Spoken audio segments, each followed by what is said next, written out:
7 জনে যদি কোরবানি করেন তাহলে জায়েজ হবে, গুনাহ হবে না।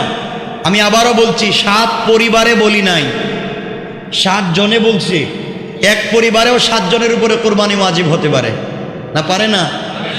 এক পরিবারে 7 জনের উপরে কোরবানি ওয়াজিব, এখান থেকে একজনে কোরবানি দিলেন, কাজ হবে না। আপনার স্ত্রীর উপরে কোরবানি ওয়াজিব, আপনি দিলেন, কাজ হবে না। আপনার বাচ্চাদের উপরে কোরবানি ওয়াজিব, আপনি দিলেন, কাজ হবে না। এর অর্থ হলো যাদের উপরে ওয়াজিব তাকেই ওয়াজিব আদায় করতে হবে, তাকেই আদায় করতে হবে। কারণ আপনার স্ত্রীর স্বর্ণ আছে অনেকগুলা, তার উপরে জাকাত ফরজ, তার উপরে কোরবানি ওয়াজিব। এখন সে কোরবানি দিতে গেলে স্বর্ণ বিক্রি করে লাগবে, তো বিক্রি করুক, আপনি কিনেন, আপনি কিনে তাকে টাকা দিয়ে দেন, কিনার 1 ঘন্টা পরে বউরে আবার গিফট করে দেন, সমান সমান হয়ে গেল। আপনি কিনেন আবার স্ত্রীকে দিয়ে দেন, অথবা স্ত্রীকে ঋণ টাকা দেন। এর অর্থ হলো আল্লাহ রব্বুল ইজ্জত ওয়াল জালাল বুঝাতে চান যার উপরে যে হক সেই সেটা আদায় করবে। কথা বুঝতে পেরেছেন? কোরবানির সাথে আকিকা দিতে পারবেন, নিয়ত লাগবে না। আপনি বলবেন যে আমার বাচ্চার আকিকা বা আমার আকিকা আমার ছুটে গিয়েছিল, করে দিচ্ছে। আকিকা করবেন 7 দিনের ভিতরে, এটাই সুন্নত। 7 দিনের পরে যতদিন বাঁচবেন করলে করলেন, না করলে নাই। যদি করেন গুনাহ নেই, না করেন তাও গুনাহ নেই। যদি কেউ কোরবানির সাথে আকিকা করে তাহলে দিতে পারবেন, তবে কোরবানি দিতে পারবেন গরুতে, মহিষে, উটে, উট, মহিষ, গরুতে আপনি কোরবানির সাথে আকিকা দিতে পারবেন। ওখানে আপনি দিবেনই খাসি একটা, কোরবানিও দিবেন, আকিকা দিবেন। কত টাকা দেনা থাকলে কিছু নাই, আপনার কাছে যদি জাকাত পরিমাণ সম্পদ থাকে, জাকাত পরিমাণ বুঝছেন 52.5 বড়ি রৌপ্য সম পরিমাণ সম্পদ যদি আপনার থাকে, সব হিসাব নিকাশের পরে জমা, এই পরিমাণ টাকা আপনার কাছে আছে, আপনার উপরে জাকাত ফরজ, আপনার উপরে কোরবানি ওয়াজিব। 7.5 বড়ি স্বর্ণ বলি নাই, কারণ 7.5 বড়ি স্বর্ণের বহুত দাম, বহুত দাম। জিন্দিগিতে কারো উপরে জাকাত ফরজ হইতো না। এটা যদি হিসাব আমার করে আপনারা তো বাইচে যাইবেন সব। আগে কম ছিল স্বর্ণের দাম। এটা 52.5 বড়ি রূপা, আর স্বর্ণ যদি 1-2 বড়ি থাকে এটাকে রূপার দামে নিবেন, এরপর আল্লাহরে দেন। আল্লাহরে দেওয়ার সময় তো হিসাব কেন আমি বুঝতে পারলাম না। আপনার মেয়ের বিয়ের সময় 50 লাখ টাকা খরচ করবেন, ছেলেরে জার্মান পাঠাইবেন, সুইজারল্যান্ডে পাঠাইবেন, 30 লাখ খরচ করবেন, আর আল্লাহরে দেওয়ার সময় ছেঁড়া টাকা, ভাঙ্গা পয়সা, ফাড়া কাপড় এগুলা দিতে চান। এইগুলা কেন এসে আল্লাহকে দেওয়ার সময় সব ফকির হয়ে যান কেন? এগুলা করবেন না। ঈদের দিনে ওগুলা নিষেধ, আসলে আমরা জানি, ওই শুনছি এতটুকু, ওই যে বাপদাদার ফতোয়া থেকে শুনছি এতটুকু।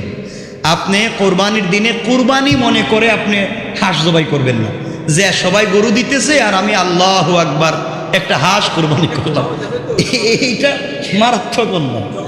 হ্যাঁ, খাওয়া যাবে, 100 বার খাওয়া যাবে। যত জিনিস আল্লাহ হালাল করেছেন কোরবানির দিনে সব হালাল। জি বাবা, আপনি এটা চিন্তা করেই ওরে শরীক নেওয়া দরকার ছিল। আর এটা যদি সন্দেহ থাকে একা একটা খাসি দিয়ে দিবেন, গরু দেওয়ার দরকার নেই। এরপরেও আপনার কোরবানিটা যেন সহি হয় বাবা, কোনোভাবেই যেন সন্দেহ ঢুকে কোরবানিটা নষ্ট না হয়। ঠিক আছে ইনশাল্লাহ? কারো ভিতরে যদি এ ধরনের ঘটনা ঘটে থাকে দূরে থাকবেন। ঠিক আছে তো ইনশাল্লাহ? আর কারো কিছু জানার আছে বাবা বলেন, আমরা শেষ করে ফেলব। কোনটা? ওই যে মুরগ। আপনারা বেশি বেশি করে মুরগি খাইবেন, এরপরে কি যে হাঁস খাইবেন। কোরবানির দিন খাবেন না কেন? আল্লাহ বলছেন খাবেন, এটা না জায়েজ না, হারাম না, দেখেন এগুলো অন্যায় করবেন। 2 পাও কাটে না। আচ্ছা ঠিক আছে, আর কারো কিছু বাবা বলেন, 1 মিনিটে আমরা শেষ করব। কি? এই তো এই কথা বলতে গেলে তুমি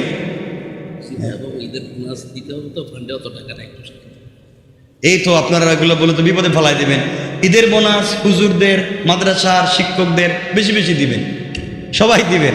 আপনারা তো কিপটা, আপনারা দেন না, বেশি বেশি করে দিবেন। এই যে কানে কানে বইলে গেছে, আপনারা বেশি বেশি করে দিবেন, আর যারা সুযোগ থাকে তারা দিবেন। আরেকটা কথা বলি, মধ্যখানে মনে হয়ে গেল, ঈদের দিনে আপনারা বেশি বেশি করে দিবেন, সবাইরে দিবেন, গিফট করবেন।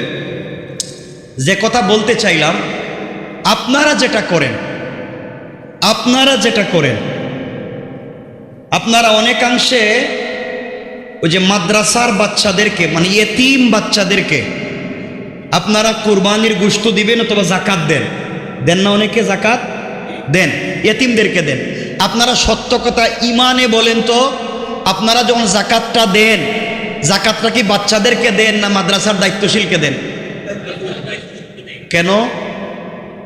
জাকাত যে মালিক সে পাবে, যে মালিক তার হাতে দিবেন। আপনি সব আরেকজনের হাতে দিলেন কেন? আপনি যারে দিচ্ছেন হে যদি না দেয়, সব টাকা দিয়ে যদি নিজে বিল্ডিং করে, হ্যাঁ, কালেকশন। এই জন্যে আপনাকে যদি কেউ নিতে চায়, দিতে হয়, তার মাদ্রাসায় যদি 10 জন ইয়েতিম থাকে, 10 জনের নাম লিখে দিবে, 10 জনের ঠিকানা লিখে দিবে। আপনি 10 জনকে মালিক বানাইয়া হিসাব করে দিয়ে দিবেন এবং বলে দিবেন আমি এটাই 10 জনকে দিলাম, এই 10 জনকে এত করে দিলাম। আপনার দায়িত্বটুকুন শেষ। আর আপনি যদি আমার মতো সুস্থ সবল থাকেন, তাহলে 2 পাও হাইটা 10 টাকা গাড়ি ভাড়া দিয়া আপনি নিজেকে দিয়ে আসবেন হাতে হাতে। ঠিক আছে তো ইনশাল্লাহ? এরপরও আপনার পকেটের টাকা ভুল পথে যেন না যায়, আপনার পকেটের টাকা দিয়ে যেন আরেকজন দামি গাড়ি না চড়ে, আপনার টাকা যেন জায়গা মতো পৌঁছে। দায়িত্ব আপনার। কিয়ামতের দিন আল্লাহ বলবেন সব দায়িত্ব নিছো নিজের মতো করে, আর আমাকে দেওয়ার সময় বুঝি সময় পাও নাই।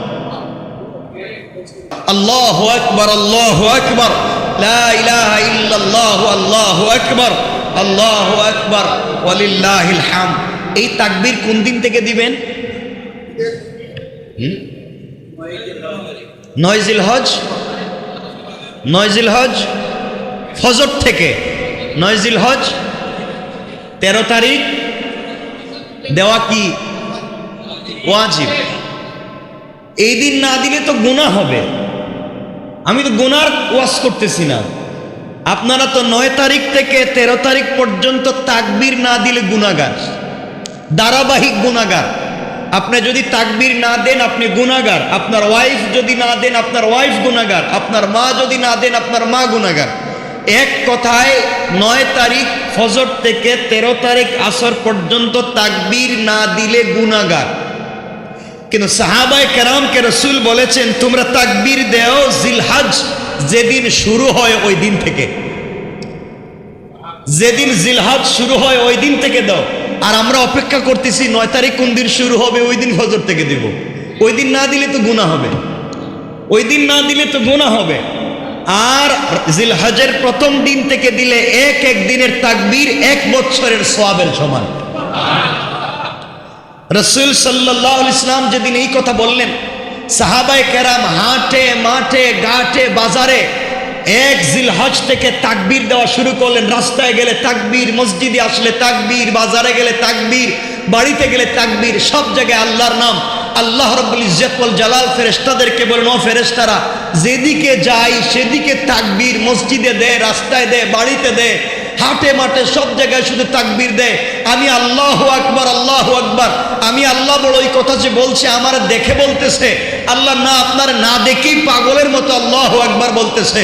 আল্লাহ বলেন ওরা যেমন আমাকে পাওয়ার জন্য পাগলের মতো তাকবীর দিচ্ছে, আমি আল্লাহ আমার বান্দাকে ভালোবেসে তার বাপ এবং দাদার নাম ধরে তাকেও আজীবনের মতো মাফ করে দিলাম। মনে রাখবেন হাদিসের অর্থ বলছি। এই হাদিস তাবরানীর সহিহ riwayat, দারাকুতনি সহিহ riwayat। শুধু আমার নাম না, আল্লাহ রসুল বলছেন বাপ এবং দাদার নাম ধরেও আপনাকে ক্ষমা করবেন। এর অর্থ বাপ দাদাকেও ক্ষমা করে দিবেন।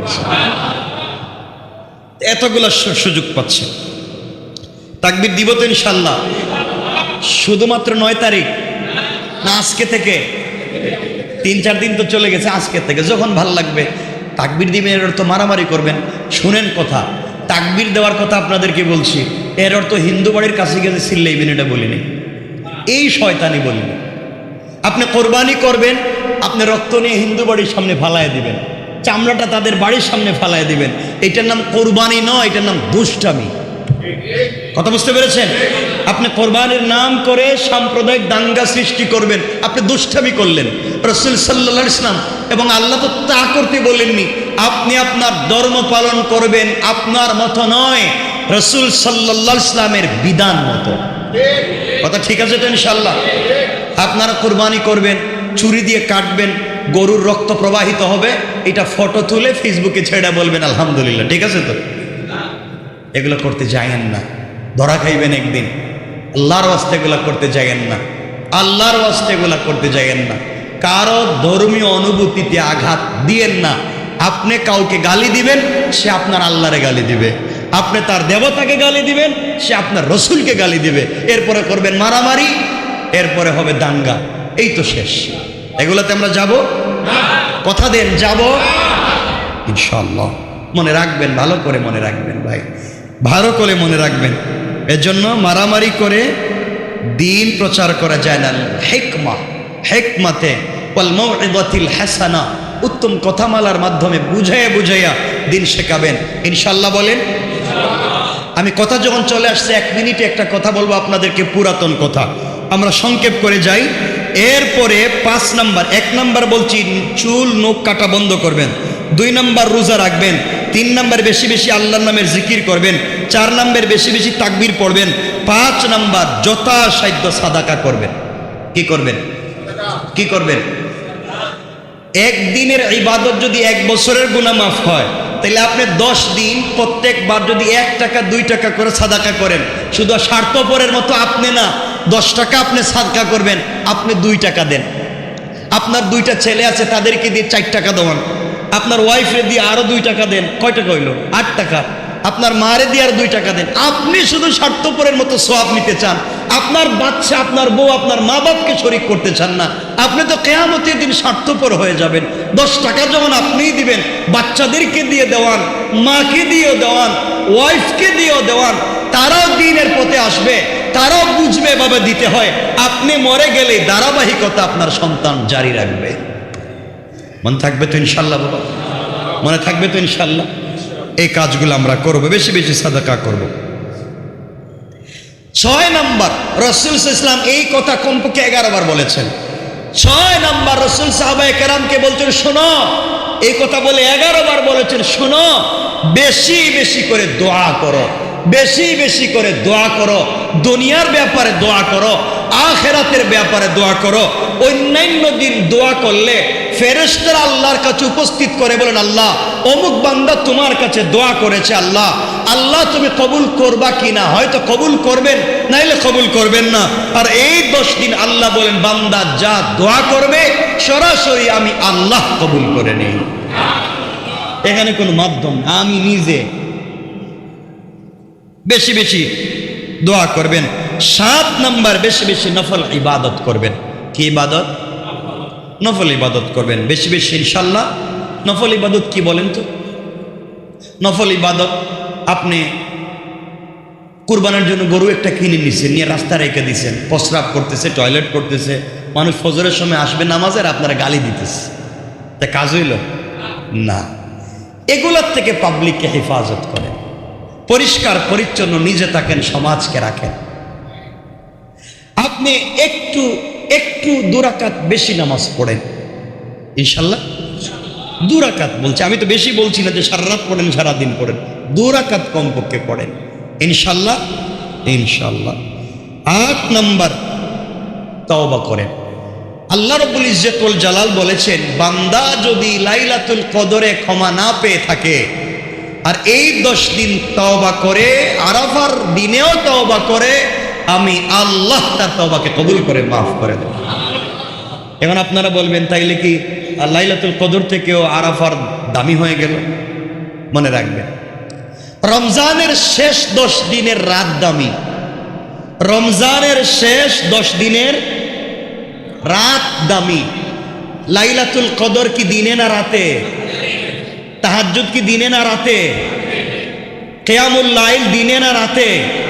অর্থাৎ রমজানের যা ইবাদত হয় সব হয় রাতে।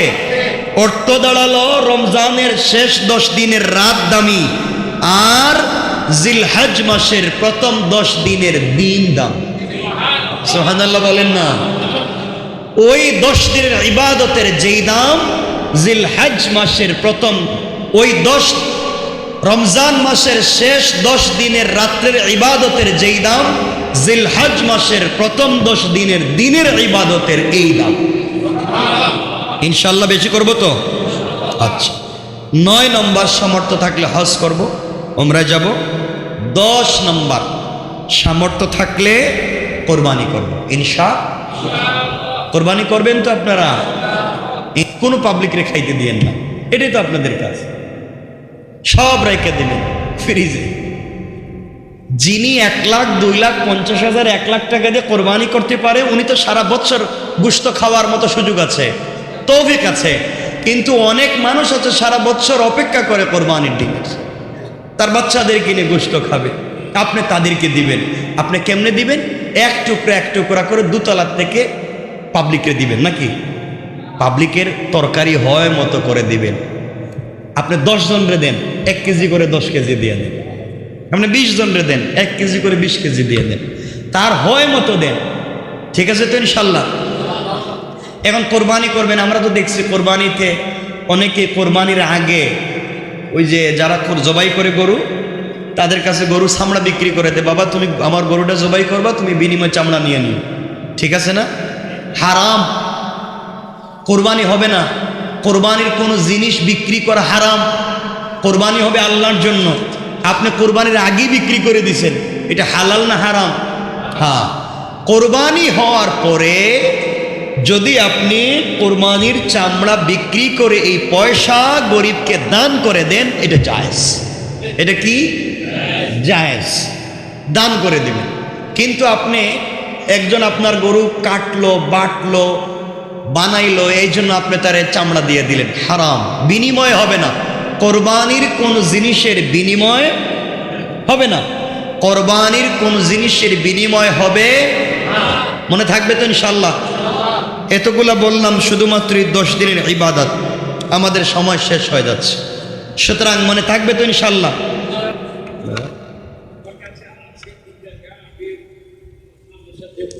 হ্যাঁ হ্যাঁ,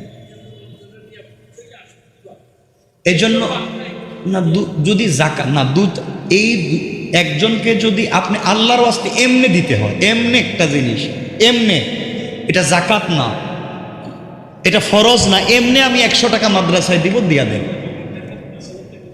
আর জাকাত যদি দিতে হয় তাইলে জাকাত হচ্ছে মালিকানা। মনে রাখবেন, জাকাত মালিকানা। আল্লাহ বলছেন আমি 10 জন গরিবের দায়িত্ব একজনের কাছে দিয়েছি। তোমাকে আমি টাকা দিয়েছি, 10 জনের দায়িত্ব তোমার কাছে। তুমি এই টাকাটা আমার 10 জন গরিবের কাছে পৌঁছে দাও। কথা বুঝতে পারছেন তো? দায়িত্ব নিয়ে পৌঁছে দিব, নাহলে আমার বাড়িতে ডাইকা তাদের হাতে পৌঁছে দিব। আল্লাহ বলছেন তোমরা মালিকদেরকে নিজের হাতে তার দায়িত্ব অধিকার পৌঁছে দাও। এটা নিয়ম, এটাই ইসলাম। আল্লাহ যেন আমাদেরকে কবুল করেন। কি বলবেন?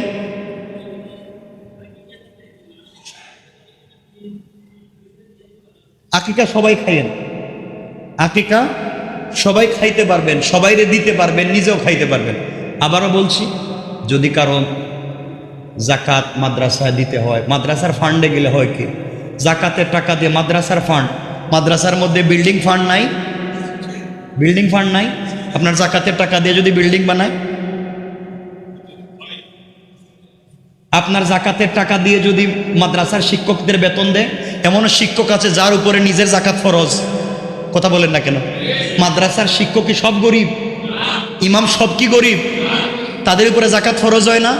আপনি দিলেন জাকাতের টাকা, ও বেচারা নিয়ে দিল হুজুরের বেতন, হুজুরের উপরে তো জাকাত ফরজ।